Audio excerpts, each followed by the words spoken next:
Gloria al Señor, que el Señor les bendiga. Sean todos bienvenidos por ahora a la casa del Señor. Vamos a abrir nuestras Biblias en el libro de Apocalipsis.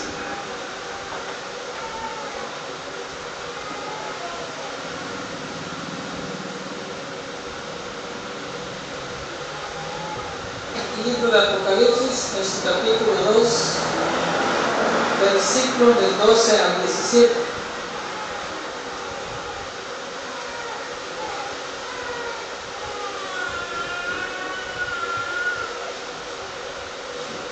Apocalipsis capítulo 2, versos del 12 al 17.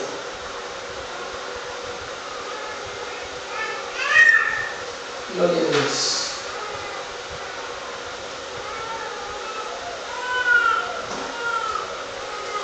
Los que aún puedan ponerse de pie lo hacen, y dice la palabra del Señor así.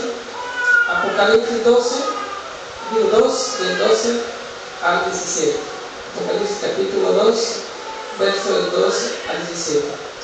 Y escribe al ángel de la iglesia en Pérgamo, el que tiene la espada aguda de 2 filos, dice esto: yo conozco tus obras y dónde moras, donde está el trono de Satanás, pero retienes mi nombre y no has negado mi fe, ni aun en los días en que Antipas, mi testigo fiel, fue muerto entre vosotros, donde mora Satanás. Pero tengo unas pocas cosas contra ti, que tienes ahí a los que retienen la doctrina de Balaam, que enseñaba a Balac a poner tropiezo ante los hijos de Israel, a comer de cosas sacrificadas a los ídolos y a cometer fornicación. Y también tienes a los que retienen la doctrina de los Nicolaitas, la que yo aborrezco. Por tanto, arrepiéntete pues, si no vendré a ti pronto y pelearé contra ellos con la espada de mi boca. El que tiene oídos, oiga lo que el Espíritu dice a las iglesias.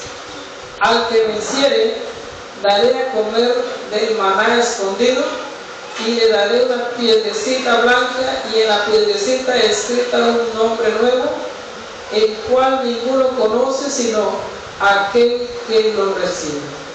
Padre, en esta hora vengo delante de tu presencia, poniendo mi vida en tus manos, y te pido, Señor, que me guíes por medio de tu Espíritu Santo, que ponga tus palabras en mi mente y en mi corazón, y que sirvan para fortaleza espiritual en la vida de cada uno de los presentes y quienes van a escuchar en sus hogares. En el nombre de Cristo Jesús, te doy gracias, Señor.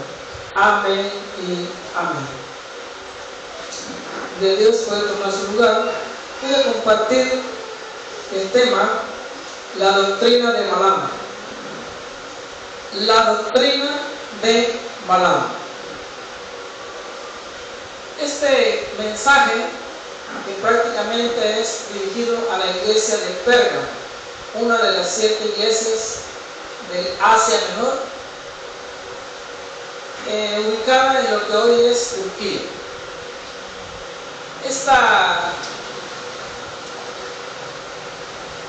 iglesia, ubicada en este lugar, ¿verdad?, lo que es, o que fue Pérgamo, hoy es Turquía, tiene algo muy importante. Sobresalta porque ahí adoraban al dios Zeus. El dios Zeus, para los que son estudiantes, ¿verdad?, es el dios de dioses, ¿verdad?, en la cultura griega. O sea, si podríamos decir que es el mero jefe de todos los dioses, ¿no? El jefe de todos los dioses griegos. Entonces, es una ciudad donde estaba muy, ¿verdad?, puesto el paganismo, la idolatría, y en esa ciudad es donde Dios, ¿verdad?, da ese mensaje a la iglesia ubicada en esta ciudad de Pérgamo. Vemos primeramente que Cristo se presenta, le da la orden de que escriba al líder de la iglesia de Pérgamo, pero Cristo se presenta como el que tiene la espada aguda de dos filos, ¿no? ¿Y cuál es la espada? La palabra de Dios, ¿no? Porque la palabra de Dios es más cortante que toda espada de dos filos, ¿no? Pero también, ¿verdad? Pablo a los Efesios, ¿verdad? Dice que nosotros usemos el arma, ¿verdad? Que es la espada de Dios, que es la palabra, ¿no? La espada que es la palabra de Dios. Entonces, la espada de dos filos es la palabra de Dios. Y Cristo se presenta como el que tiene la espada aguda, ¿no? La espada afilada. Entonces, el que tiene el poder de la palabra. Como siempre, ¿verdad? Si usted ha leído el mensaje de las iglesias, hay un elogio. Hay un elogio para el líder, ¿verdad? Para la iglesia. Y le dice: yo conozco tus obras. Cristo está valorando, está reconociendo, ¿verdad? El trabajo que tiene la iglesia, el trabajo de cada hermano, el esfuerzo, ¿verdad? Por perseverar, la lucha que tiene a diario, ¿verdad? Para salir de casa y venir a los cultos. Cristo reconoce, ¿verdad? Esas obras, reconoce el trabajo de sus manos, pero también le dice: y que moras donde está el trono de Satanás. Es decir, que esta iglesia está ubicada en un lugar donde la idolatría es grande. Imagínense que van, ¿verdad? Y colocan una iglesia frente a la basílica en la Ciudad de México, y está la iglesia perseverando, están los hermanos, pero con una lucha tremenda. O que van y ponen una iglesia donde tienen un centro de brujería, ¿no? De igual manera, es un lugar donde adoran, ¿verdad? A los dioses griegos, dioses paganos, y es una lucha tremenda, es una lucha muy grande. Si a veces solamente con tener, ¿verdad? Vecinos mundanos, uno sufre, ¿no? A veces sufre uno con vecinos mundanos, ¿verdad? Que con este y el otro. Ahora, si también hay luchas, y de repente se entera de que alguien practica la brujería y empieza uno, ¿verdad? Con el temor, dice: es que aquel es brujo o aquel es brujo, y pues mire que anda un ramo de flores en la mano, o que anda una veladora y que me puede hacer algo. Empieza el miedo, empieza el temor. Pero cuando algún cristiano está empezando, los que ya somos viejos en el evangelio, ni fu ni fa, ¿no? Que quieran lo que quieran y que hagan lo que quieran, ¿no?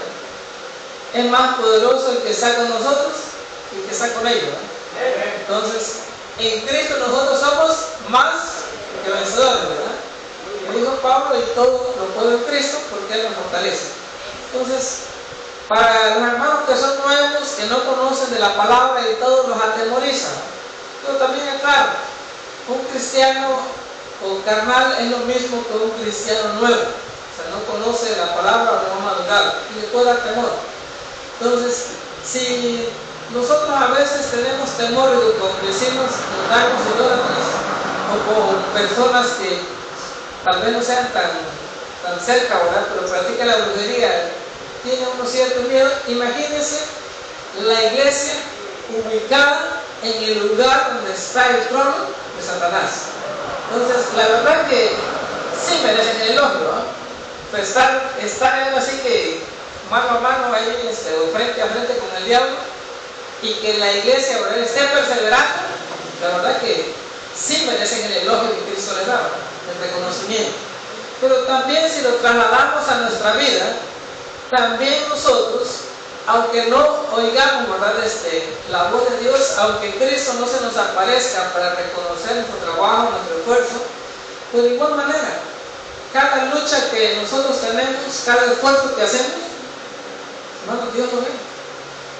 Cristo se da cuenta de nuestro trabajo, Cristo se da cuenta de nuestro esfuerzo, Cristo se da cuenta de nuestra perseverancia, Él está al tanto de todo.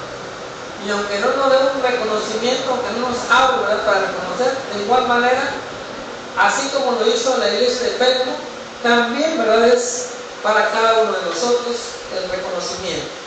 Entonces, reconoce que la iglesia está ubicada en el lugar donde Satanás tiene el trono.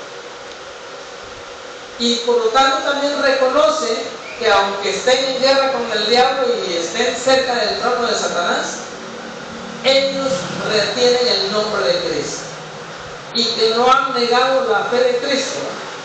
Dice, ni aún en los días en que Antipas, mi testigo fiel, fue muerto entre vosotros. Es decir, que aunque vieron que un líder de la iglesia fue asesinado, aunque vieron que ya mataron al líder, ¿verdad?, mataron a este hermano o a ese anciano de la iglesia, aunque vieron que a él lo asesinaron, no se espantaron, mantuvieron su fe.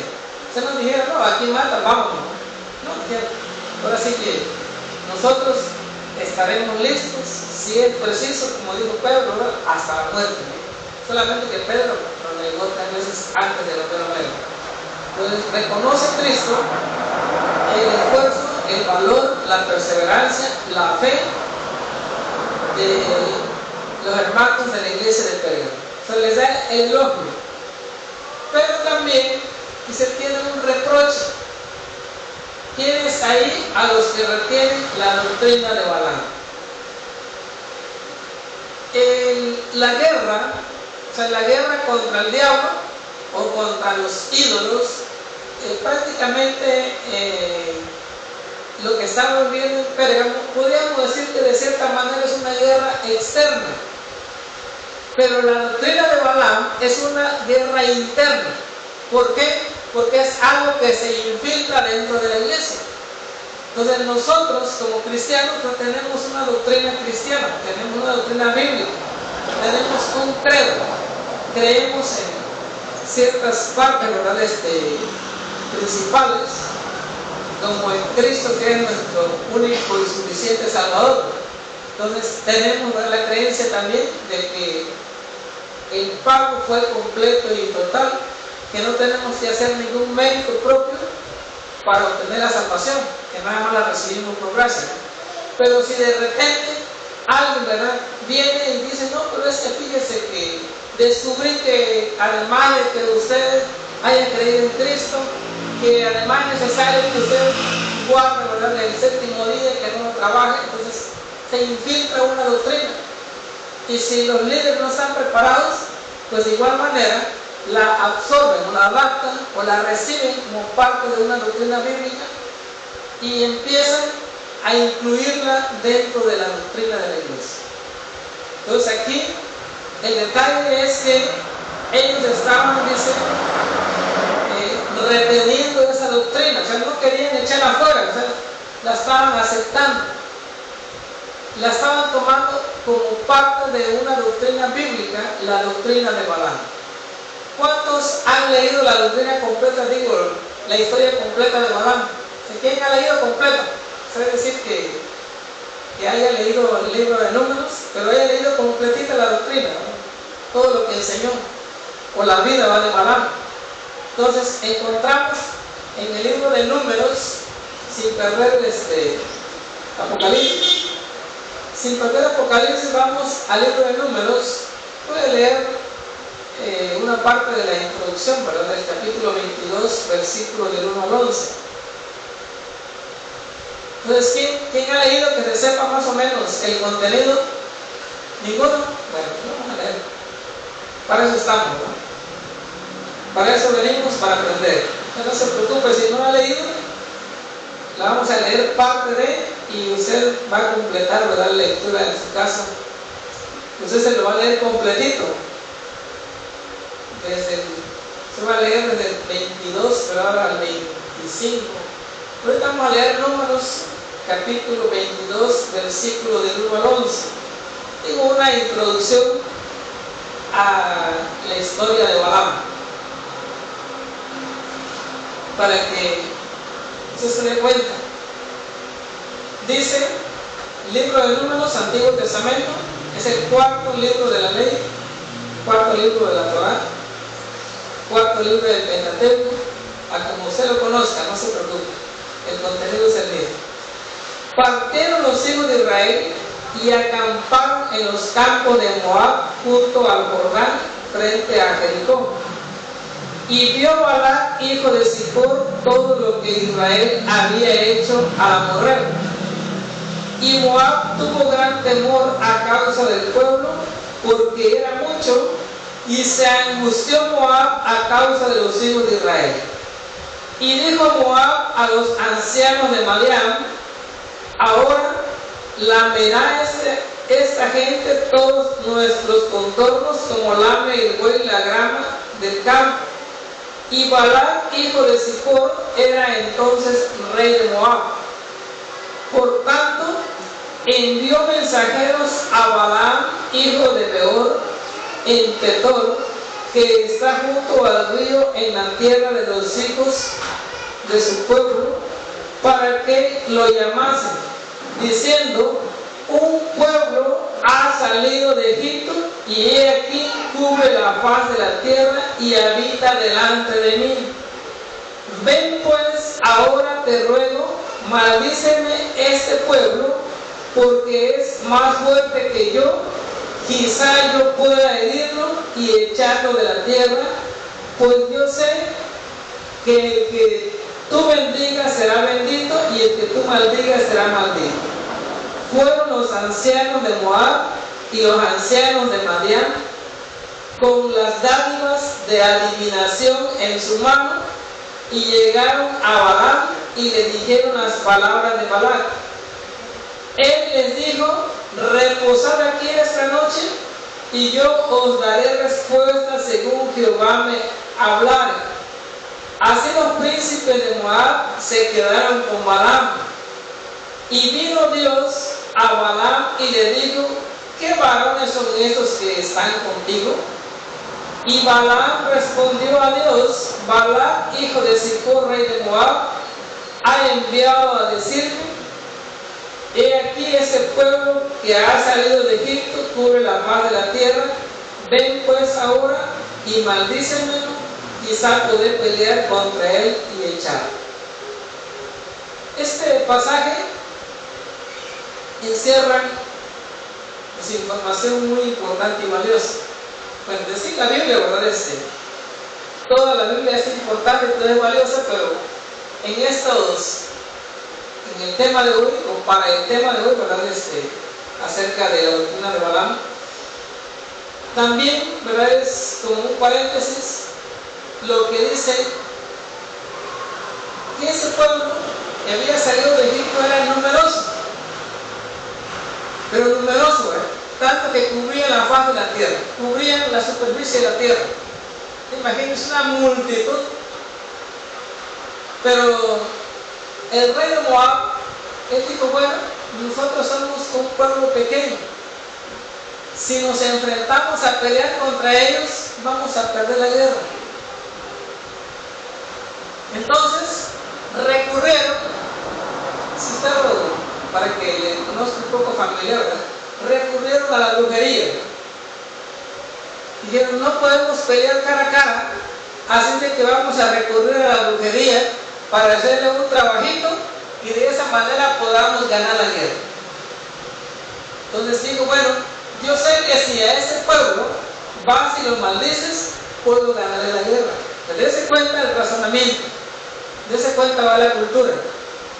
Ellos dijeron, el rey de Moab dijo: bueno, así en condiciones normales, si yo voy y peleo contra ese pueblo, no puedo ganarlo.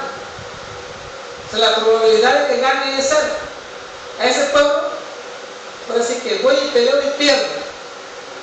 Pero digo, si tú vas y lo maldices, entonces sí cabe la posibilidad de que yo le gane la guerra. Vean la importancia o el alcance de una maldición. O sea, vean el alcance que tiene. A veces nosotros no le damos mucha importancia, ¿no? O sea, no le damos mucha importancia al tema, ¿verdad?, de las consecuencias de las maldiciones. Entonces, pero aquí nos está diciendo este rey que él cree y confía en que una vez que Balaam vaya y maldice al pueblo, una vez que llegue a maldecir al pueblo, él puede ir y enfrentarse a la guerra y ganar. Como que él conoce o conocía, ¿verdad?, cosas que nosotros no. Como que estaba muy inmiscuido en el terreno espiritual. Como que conocía mucho, ¿verdad?, el mundo espiritual. ¿Por qué? Porque ya había puesto su confianza. Él había confiado. Y va, ¿verdad?, y le dice, bueno, voy a preguntarle a Dios lo que Dios me diga, ¿no? Y Dios le dice, es mi pueblo, ya está bendito, no puedes ir y maldecirlo, ¿no? Ya lo he bendecido, mi pueblo es bendito y tú no puedes ir. Entonces Dios le negó y le dijo, no vas. Le llevaron la noticia al rey, le dijeron, dice Balaam que no. Ah, bueno, entonces aumentó la oferta, la ley de la oferta y la demanda. Entonces digo, bueno, le vamos a aumentar, ahora, ¿verdad?, le vamos a dar más dinero. Le aumentó los regalos, le aumentó la oferta y dijo, ahora, pues díganle que le voy a dar más, pues. Entonces, Balaam les dijo, bueno, espérense pues, quédense a dormir, le voy a preguntar a Dios a ver qué me responde esta vez. Pensaba que Dios iba a cambiar de opinión, ¿verdad? Usted pensaba que, bueno, Dios me dijo que no, pero le voy a preguntar otra vez, a lo mejor ahora me dice que sí, ¿verdad? O sea, pensó que Dios, ¿verdad?, era variado, pensó que Dios había cambiado de opinión. A pesar de que Dios le dijo que no, al final, Balaam termina yendo al lugar para maldecir al pueblo de Israel.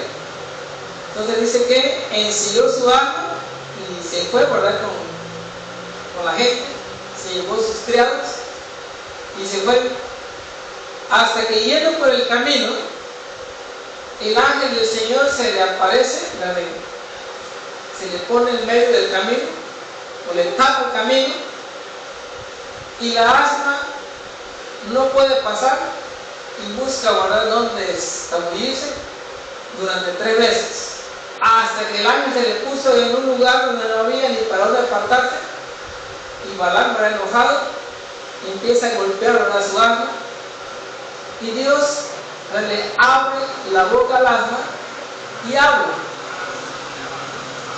Imagínense el extremo. Imagínense ese extremo de que Balaam azotó, ¿verdad?, el asna y se puso a platicar con el asna. Dice que tomó un palo y le dio, ¿verdad? Dice el versículo 28, entonces Jehová abrió la boca de la asna, la cual dijo a Balaam, ¿qué te he hecho que me has azotado esas 3 veces? Y Balaam respondió al asna, porque te has burlado de mí, ojalá tuviera espada en mi boca, que ahora te mataría. Pero algo muy importante, imagínense, se puso a platicar con un animal y no le cayó el 20, ¿no? Se puso a platicar con su asna y no se puso a reflexionar, pues eso no es normal. Entonces, ya para que desde el momento en que vio que el asna no iba por el camino correcto, desde que vio que no podía pasar, dijo, pues hay algo, ¿verdad?, que le está impidiendo paso. Entonces 3 veces que el asna tiene que desviarse del camino porque hay algo que se le impide, no reaccionó. O sea, Balaam no se puso a pensar, esto no es normal. El hecho de que va por el camino y no quiere pasar es que hay algo. Pero no reflexionó, no le cayó el 20. Y llega al grado de ponerse a platicar con su asna y ni tampoco le cayó el 20. Se pone a platicar, se pone a pelear con el arma, y ni aún así. ¿Hasta qué extremo? ¿No? O sea, como que el diablo lo cegó completamente, lo cegó tanto de la vista como del entendimiento, hasta que se le aparece el ángel. Dios le abre los ojos espirituales y puede ver al ángel con la espada en la mano. Hasta ese momento le abrió de nuevo cuenta el entendimiento. Y ahí se dio cuenta. Imagínense de que Dios le pone varios obstáculos en el camino para que no llegue, para que no vaya, para que no sea desobediente. Y solamente cuando ve al ángel, reconoce y dice en el verso 34, entonces Balaam dijo al ángel de Jehová: he pecado, porque no sabía que tú te ponías delante de mí en el camino, mas ahora, si te parece mal, yo me volveré. O sea, imagínense, si va en contra de la voluntad de Dios, si Dios le dijo que no fuera desde el principio, si fue desobediencia, si se le puso por el camino para impedírselo, y ahora dice: si te parece mal, ¿verdad? ¿Qué tan malo? Entonces Balaam fue al lugar y lo llevó Balaam y lo puso en un lugar alto.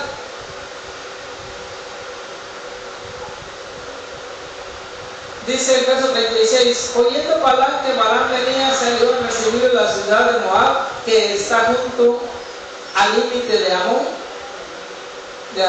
que está al extremo de su territorio. Y Balaam dijo a Balaam: ¿no envié yo a llamarte?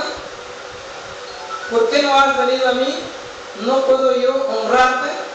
Balaam respondió a Balac: he aquí, yo he venido a ti, mas ¿podré ahora hablar alguna cosa? La palabra que Dios pusiera en mi boca, esa hablaré. Y fue Balaam con Balac y vinieron a Kiriat Huzot, y Balac hizo matar bueyes y ovejas, e envió a Balaam y los príncipes que estaban con él. En el verso 41 dice: el día siguiente Balac tomó a Balaam y lo hizo subir a Bamot Baal, y desde allí vio a los más cercanos del pueblo. Se lo llevó a un lugar en alto donde pudo ver la multitud acampada. ¿Por qué? ¿Verdad? Para que lo maldijera. Pero las tres veces Dios le dice: bendícelo. Y las 3 veces no puede maldecir al pueblo de Israel. Las 3 veces que va, termina bendiciendo. Si nosotros buscamos, ¿verdad?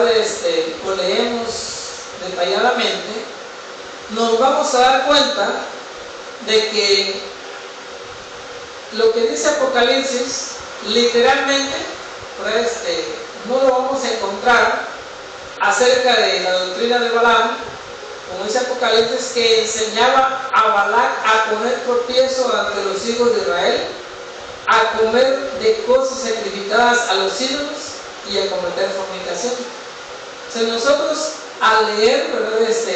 El libro de Números, al leer la historia, nos encontramos de que no hay un pasaje, sino que termina, ¿verdad?, donde le da la tercera bendición.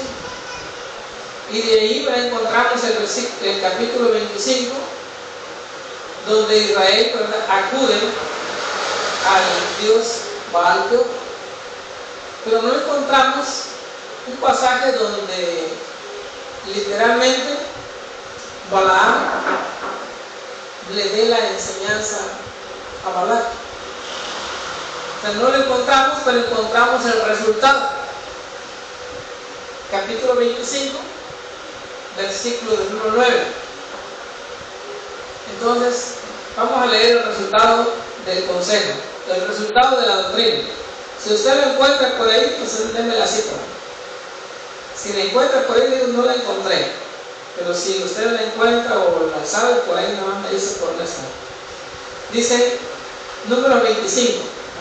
Moraba Israel en Sittim, y el pueblo empezó a fornicar con las hijas de Moab, las cuales invitaban al pueblo a los sacrificios de sus dioses, y el pueblo comió y se inclinó a sus dioses.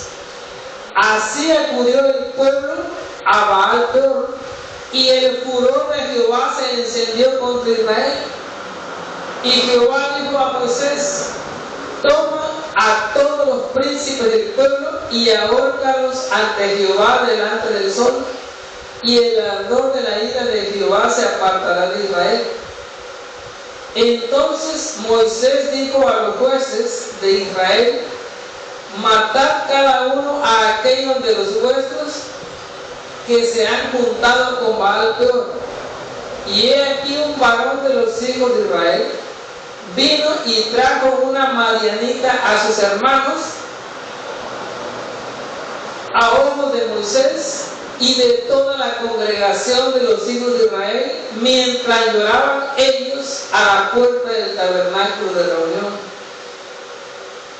Y lo vio Finés, hijo de Eleazar, hijo del sacerdote Aarón, y se levantó de en medio de la congregación y tomó una lanza en su mano y fue tras el varón de Israel a la tienda y los alanceó a ambos, al varón de Israel y a la mujer por su vientre.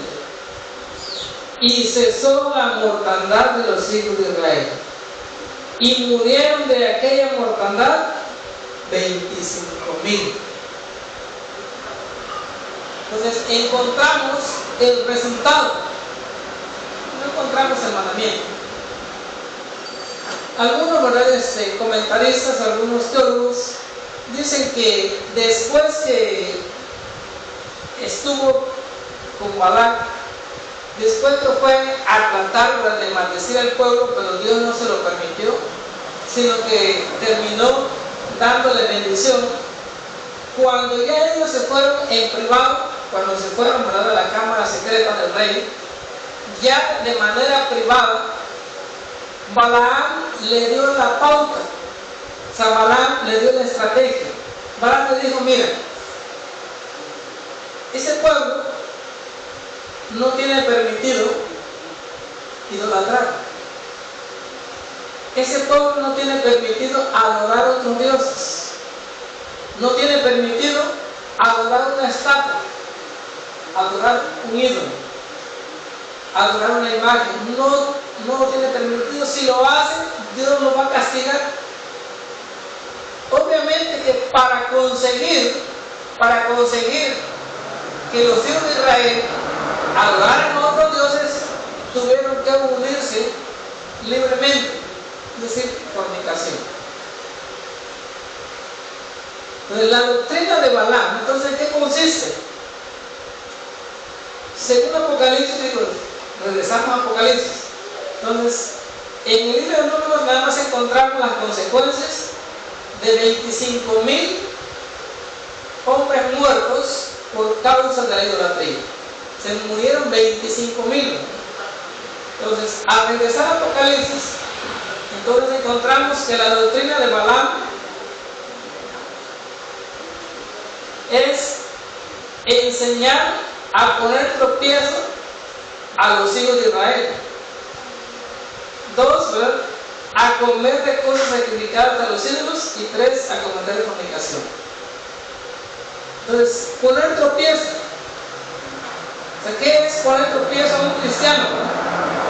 Cuando alguien está recién convertido y le dicen: te invito al baile, ¿no?, o te invito a mi fiesta, o te invito a tomar. Ese es poner tropiezo, apartarlo de los caminos.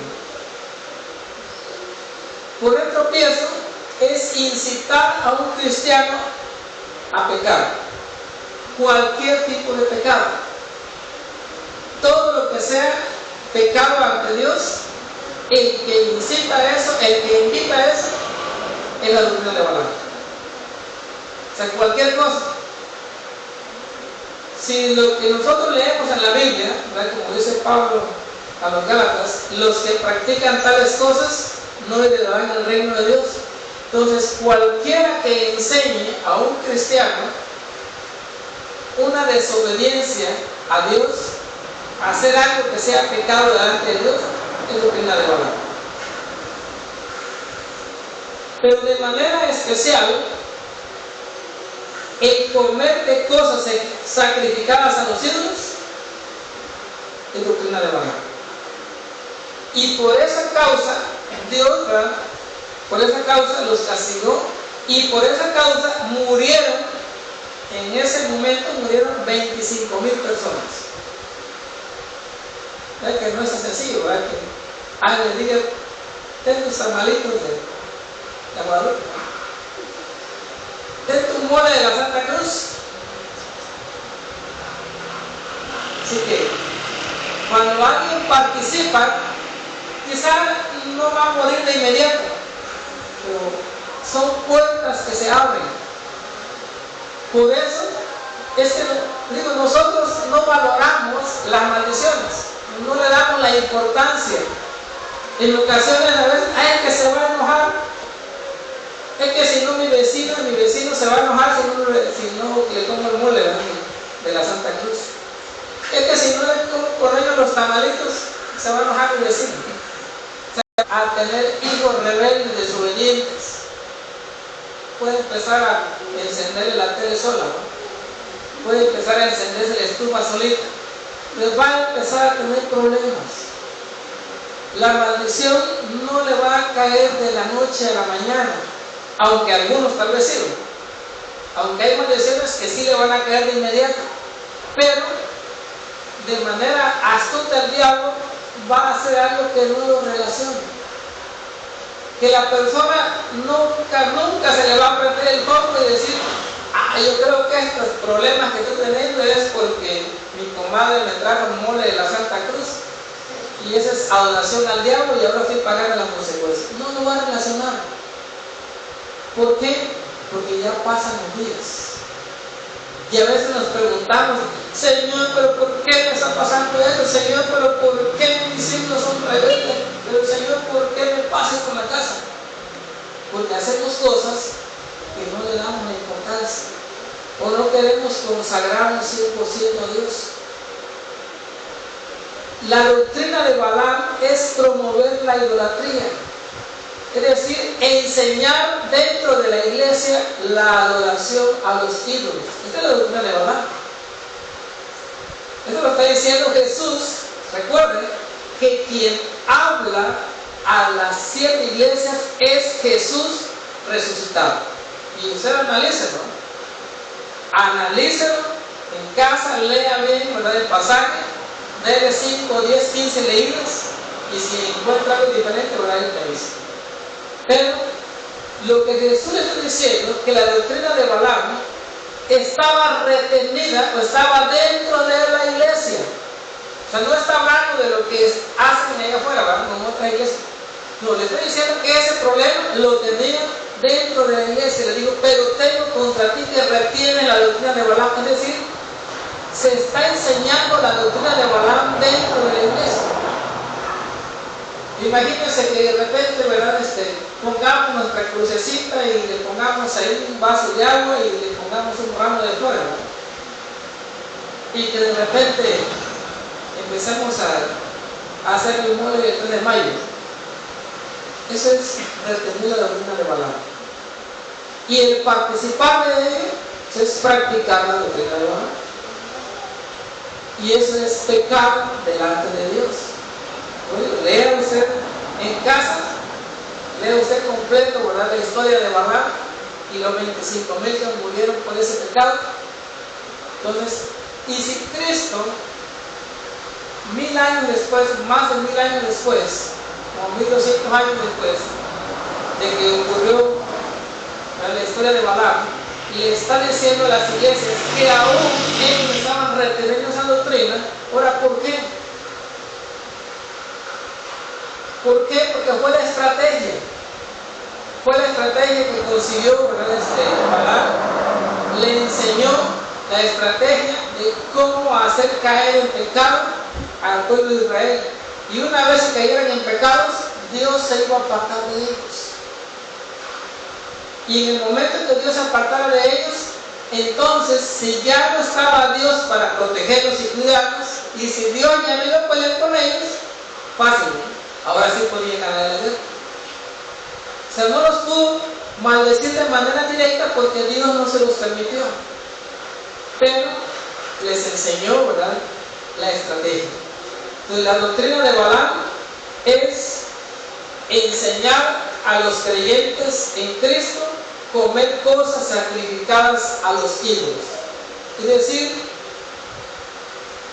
usted dirá, bueno, pero una cruz no es un ídolo, sí lo es, porque le pide. Cualquier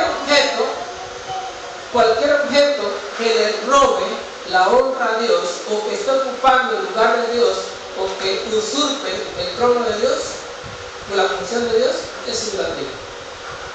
Cualquier objeto. Y no precisamente puede ser una cruz, puede ser una estatua, puede ser una imagen, ¿verdad?, de 2 dimensiones. La estatua es en 3 dimensiones. Entonces, puede ser cualquier objeto al cual se le rinda culto, es idolatría. Un objeto que no reciba culto, aunque tenga la imagen de una persona. Un ejemplo, los que venden ropa. Los que venden ropa pues tienen, ¿verdad?, cultos ahí donde los dicen y todo, sí, pero son maniquíes. Nadie va y lo va a ir a adorar. Pero cuando ya un maniquí lo lleven y lo adornen y le pongan una vela, le pongan flores, ya es idolatría. Entonces, aquí estoy diciendo que la doctrina de Balaam es enseñar la idolatría, enseñar a comer cosas sacrificadas a los ídolos. Entonces, cuando alguien le invite, ¿verdad?, a comer cosas sacrificadas, le diga no, porque es doctrina de Balaam. Entonces, oye, pero ayúdenme a preparar los tamales, no, porque ahí me va peor, ¿verdad? Ahí ya estoy practicando la doctrina. Entonces, venga a hacer el mole, ¿no? Venga a matar el pollo el día 30. Entonces, no, es sacrificado a los ídolos. Entonces, todo lo que es idolatría, Dios se lo está reprochando, porque los creyentes, los de la iglesia de Pérgamo, de la iglesia, ¿verdad?, los cristianos, lo estaban practicando. Quizá por ignorancia. Por eso dice que el mensaje es al líder. Escribe el ángel de la iglesia en Pérgamo. El mensaje es al líder. ¿Por qué? Porque es el que da la enseñanza. Falta de conocimiento, mala enseñanza. Y mala enseñanza, una mala aplicación. Y una mala aplicación, una mala vida. Entonces, una mala enseñanza va a ocasionar una mala manera de vivir, y eso es pecado delante de Dios. También dice que a cometer fornicación. Ese tipo de fornicación con la que se habla es prácticamente lo mismo o parecido a la doctrina de Jezabel. Es decir, este tipo de fornicaciones que colocaban sacerdotisas dentro de los templos y creían que al acostarse con ellos era agradable a Dios y la tenían como unas diosas, y que de esa manera, al fornicar con esos líderes, las personas estaban más cerca de Dios, porque de esa manera quedaban consagrados a Dios, sí, pero no al Dios creador del cielo y la tierra, sino a los dioses falsos. Entonces, de esa manera caían en el pecado de fornicación, y de esa manera caían en adoración a los ídolos. Ya siendo pareja, o ya, bueno, ahora tenía que adorar los ídolos. Una estrategia que usó Balac, una estrategia que le dio a Balac, con la cual hizo caer al pueblo de Israel. Pero también esa estrategia el diablo la estuvo utilizando para hacer caer a la iglesia en Pérgamo. Pero también esa misma estrategia está usando el diablo en nuestros días para hacer caer a los cristianos. Si a alguien le van y le enseña de que la idolatría no es malo, de que la gente puede seguir adorando sus estatuas, está practicando la doctrina de Balac. Entonces, eso es lo más fuerte. Y también dentro del reproche a la iglesia de Pérgamo le dice: y también tienes a los que retienen la doctrina de los nicolaitas, que yo aborrezco. Entonces le dice: arrepiéntete, porque dice que vendré a ti pronto, dice, y pelearé contra ellos con la espada de mi boca. ¿Y qué es la palabra? En el momento de que Cristo dice que va a pelear contra ellos con la espada de su boca, es decir, con la palabra. Nos va a reprender con la palabra, nos va a exhortar con la palabra. Entonces, los nicolaitas, algunos creen que, como en la Biblia el único nombre de Nicolás, ¿verdad?, es el que aparece en el libro de los Hechos, cuando eligieron los 7 diáconos, creen que Nicolás, ¿verdad?, se apartó y apostató y todo eso. Pero, pues, no es el único, sino que este personaje era un filósofo que enseñaba acerca de que, pues, el cuerpo no tiene nada que ver, sino que lo importante era el espíritu, y que la gente podía hacer con el cuerpo lo que quisiera. Entonces, estas dos doctrinas amalgamadas promovían la fornicación. Entonces, bueno, si el espíritu es distinto del cuerpo y el que peca es el cuerpo, entonces dice que no le dieron importancia.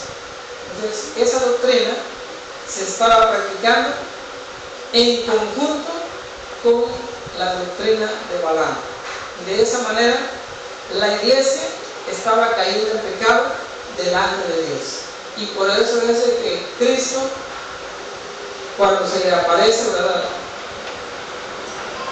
o se presenta para exhortar y reprochar lo que ellos estaban haciendo mal.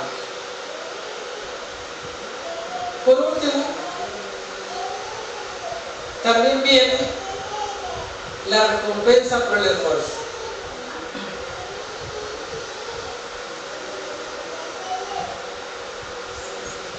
Verso 17: el que tiene oídos, oiga lo que el Espíritu dice a las iglesias.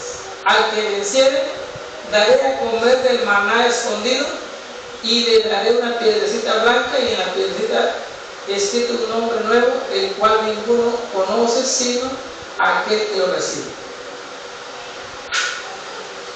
La recompensa, ¿no? Dice: al que tiene oídos, oiga, ¿no? Sería bueno. Aquí no está hablando de un oído físico, está hablando de un oído espiritual. No es prácticamente un oído, no digo, bueno, me hablan y oigo, sí. Usted lee la Biblia en voz alta y, ¿verdad?, y las personas lo van a oír, pero no van a entender. Entonces, aquí, ¿verdad?, el Señor está hablando de oído espiritual, que pueda tener entendimiento. Entonces, si la persona logra oír con el Espíritu, entiende y lo pone en práctica, entonces recibirá la recompensa, pero dice solamente al que venciere. O sea, si usted, ¿verdad?, lee las cartas que Jesús da a las iglesias, en la recompensa dice al que venciere, no se la da al que queda a la mitad, ¿verdad? Y más o menos esto es como los atletas, ¿no?, que salen los atletas a participar y dicen: bueno, hay un maratón de 20 kilómetros y le vamos a dar, ¿verdad?, el premio al primero, segundo, tercer lugar, ¿verdad? Entonces, O se le puede dar, bueno, ¿saben qué? Se le va a dar un premio de tanto de todo aquel, ¿verdad?, que llegue a la meta. Entonces, todo el que llegue a recorrer los 20 kilómetros le vamos a dar un cheque de 50,000 pesos. Entonces, la persona que llegue a los 10 kilómetros no le van a dar, ¿verdad?, 25. Entonces le van a dar al que cruce la meta. En este caso, Jesús está diciendo que a la persona que venza, es decir, el que llega hasta el final, el que persevera hasta el fin, no alguien que haya asistido, o sea, haya sido cristiano un mes, un año, 2 años y se fue al mundo, ¿no? Esto es al que vence. El que se deje vencer pierde, ¿no? Entonces daría a comer del maná escondido. Entonces, ¿por qué les da el maná? Porque es el alimento que comió el pueblo de Israel en el desierto durante 40 años. Fue lo que los mantuvo con vida 40 años. El alimento, ¿verdad?, que venía del cielo, el pan del cielo. Entonces ahora le dice que le dará ese pan solamente a la persona que llegue hasta el final. Pero también que recibirá un nombre nuevo. Es una promesa, ¿verdad?, que Cristo tiene solamente a los que vencen. Así que vale la pena luchar hasta el fin. Vale la pena perseverar hasta el fin. El cristianismo, ¿verdad?, no es que vengo, ¿verdad?, y me entrego a Cristo y después ya me regreso, sino que nosotros tenemos que perseverar hasta el fin. No podemos nosotros quedarnos a la mitad, porque la condición es llegar hasta el fin. Póngase de pie, medite su corazón un momento.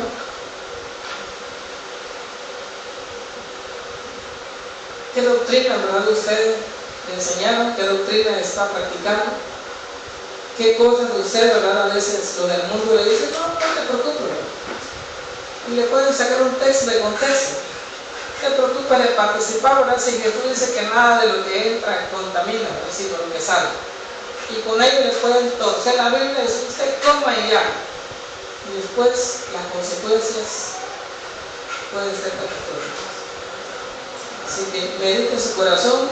Si usted ha participado, ¿verdad?, de ídolos, de fiesta a los ídolos, comida sacrificada a los ídolos, ¿verdad? Pues usted pide perdón a Dios. Medite usted en su corazón, y si usted encuentra que ha participado, ahí donde está, ¿verdad?, usted pídale perdón al Señor. Padre, en esta tarde te doy gracias por tu palabra y que nos muestras a través de tu palabra, Señor, las doctrinas que se infiltran dentro de las iglesias. Señor amado, así como la doctrina de Jezabel, de igual manera la doctrina de Balaam, son enseñanzas erróneas que se practican dentro del cristianismo. O son enseñanzas que el diablo, Señor, a través de sus hijos, a través de la gente, Señor, que pertenece al diablo, incitan a los cristianos a hacer cosas pecaminosas. Y a veces, Señor, por la falta de conocimiento, el cristiano participa de las cosas del mundo. Señor bendito, te doy gracias por esta palabra y te pido, Señor, que sirva para edificación y no para destrucción. A fin, Señor, de que tu pueblo pueda santificarse cada día. Que a veces, Señor, por falta de conocimiento, como dice tu palabra, tu pueblo puede destruirlo. Pero que también, Señor, tenemos la responsabilidad de enseñar tu palabra a que puedan discernir entre el bien y el mal. Y que cada uno, Señor, pueda tener ese conocimiento y tomar la decisión. En el nombre poderoso de Cristo Jesús, te doy gracias, Padre amado, por la vida de cada hermano, cada hermana que se ha hecho presente. Y te pido, Señor, que a través de tu Espíritu Santo ministras sus vidas. Padre, pongo la vida de mi hermana Leonora en tus manos, la vida de Adriano, la vida de Tere. Pongo en tus manos, Señor, la vida de Ángel, la vida de Evelyn, la vida de mi esposa. Pongo en tus manos, Señor, la vida de mi hermana Doris. En el nombre de Cristo Jesús, yo te pido, Padre amado, que a través de tu Espíritu Santo ministra, Padre, la vida de ellos. Hermano Eli, ¿verdad? Con tu hermana Sonia, pueden pasar a este lado.